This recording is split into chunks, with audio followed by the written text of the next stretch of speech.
Hello friends, today we're reading Junk, A Spectacular Tale of Trash. The story is written by Nicholas Day and the pictures were illustrated by Tom Disbury. Junk, A Spectacular Tale of Trash. On Monday, she found some leaky tires and some tangled ropes that were underneath the leaky tires and some old wood that was underneath the tangled ropes that were underneath the leaky tires.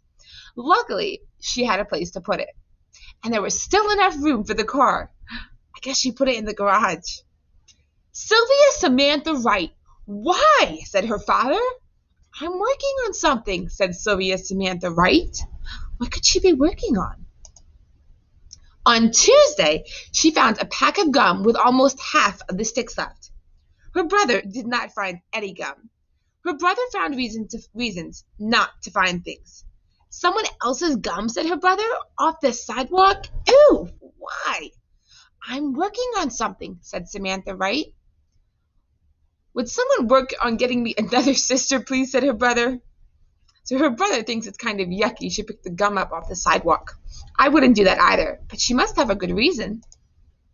The next day was Wednesday, and on Wednesday she found some pipes no longer piping, some motors no longer motoring, and a teetering stack of paint cans with no paint. So these paint cans are empty. She's got the pipes, and she's got some motors, and she's putting them all in her wagon to bring to her garage. Let me guess, said the mayor, who lived next door. I'm working on something, said Sylvia Samantha Wright.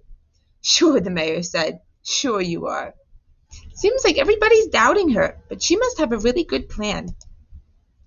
The next day, on Thursday, she found an abandoned collection of polka-dotted party hats from a store that was getting out of the polka dot party hat business. I love these polka-dotted party hats. They look like cones. On her way home, she also found Ezekiel Mather. He was easy to find.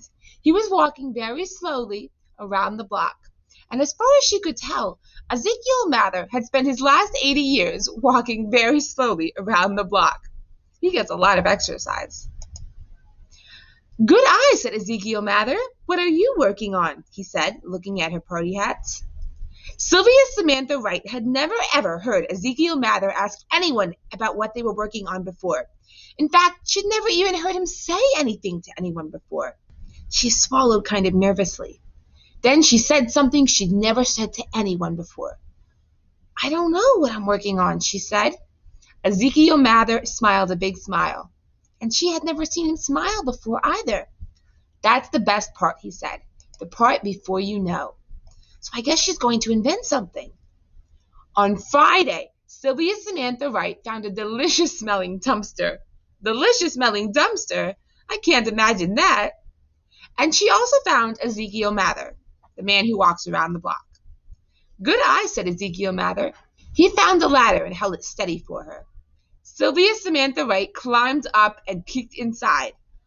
The whole thing, she reported, is half full of rotten bananas. I don't think I'd want to go in there.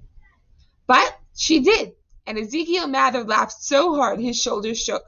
He laughed so hard Sylvia Samantha Wright had to hold on tight to the ladder. She didn't mind. She had never seen Ezekiel Mather laugh before. What are you going to do, he said, with a dumpster full of half-rotten bananas? I don't know, said Sylvia Samantha Wright, but I think this is the part right before I know. Is she going to feed monkeys with them? What could she do with all the bananas? The next day was Saturday, and on Saturday, the town's water tower sprung a few leaks. It looks like a flood. I've got this, said the mayor, putting buckets under the leaks. Look at those tiny buckets down there.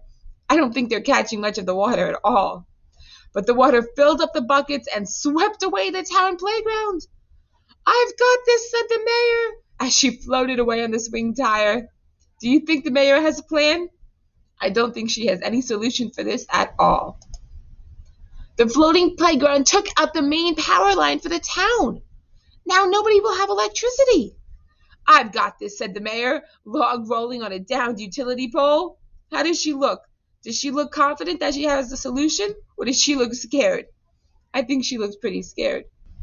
The power outage shorted the security system of the zoo's larger-sized animal house, opening the cages of 3 hippopotamuses, 7 orangutans, and an unknown number of capybaras and 1 Asian elephant, who pulled up the flagpole outside City Hall and began using it as a baton.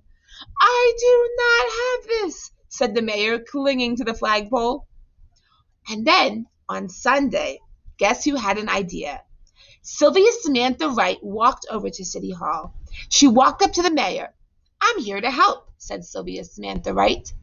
The mayor looked down. She saw the leaky tires, the tangled ropes, and the old wood. She looked at the pack of gum with almost half the sticks left. She looked at the pipes, no longer piping, the motors, no longer motoring, and the teetering stack of paint cans with absolutely no paint. Then she looked at the abandoned polka-dotted party hats. The mayor scratched her head. "What?" "I've got this," said Sylvia Samantha Wright. "I think the mayor has to give her a chance. What else can they do?" Upon closer inspection, she found there were exactly as many sticks of gum as there were leaks. And it turns out that if you have a pile of pipes, some motors connected to nothing at all, and a whole lot of paint cans with no paint, you can also have a lot of wind turbines. Wow, so you can see the poles and you can see the buckets on the wind turbines. Very cool. The new playground was a vast improvement. So she built a dinosaur out of tires. It looks like she built a jungle gym out of some wood. I wonder what she used to make the trampoline. It looks like bits of old cloth. "But what about," said the mayor, "the 3 hippopotamuses, 7 orangutans, and an unknown number of capybaras, and 1 Asian elephant?" "For that," said Sylvia Samantha Wright, "I'll need your help."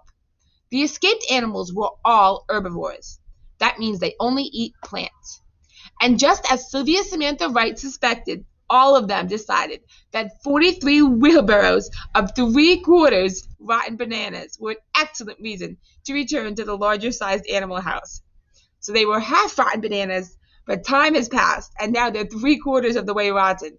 But the animals still like them, I guess. The residents of the town looked at the dripless water tower. They looked at the whirling, electricity-generating wind turbines. So now they had the wind turbines that make energy for the town for electricity. And the people looked at the wondrous new playground made of reused materials. Then they looked at the polka-dotted party hats. They were the only thing she hadn't used yet. "Sylvia Samantha Wright, why?" they said. And she looked at Ezekiel Mather. "Do you want to say it?" she asked. What could it be? Are they all going to have a party? "For the party, of course," said Ezekiel Mather.